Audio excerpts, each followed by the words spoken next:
तो hello friends, तो दोस्तों बहुत स्वागत है आपके अपनी यूट्यूब चैनल प्रीतम भोजपुरी अपडेट में। दोस्तों खेसारी लाल यादव जी का बहुत ही कमाल का गाना और बहुत ही मोस्ट वेटेड सॉन्ग जिसका नाम था दोस्तों, नाम है उसका भगवान तेरा धंधा और बढ़ाए। जी हाँ दोस्तों, इसका आप लोग काफ़ी इस वीडियो का इंतजार कर रहे थे टीजर देखने के बाद, क्योंकि टीजर इतना बवाल और हाई लेवल का था तो वीडियो बहुत ही कमाल का है।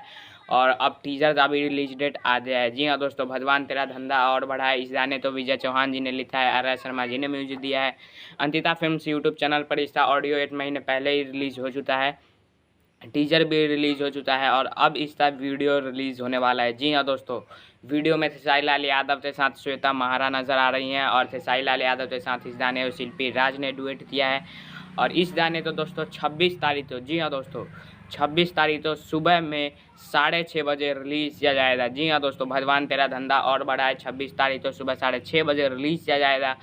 और बहुत ही कमाल का गाना होने वाला है, तगड़ा गाना, हाई लेवल का हाई बजट का गाना होने वाला है। जी हाँ दोस्तों, तो आप लोग कितना एक्साइटेड है कमेंट में जरूर बताइए। वीडियो लाइक सब्सक्राइब शेयर करते जाइए। मिलता हूँ किसी नए वीडियो में, तब तक के लिए जय हिंद, जय भारत।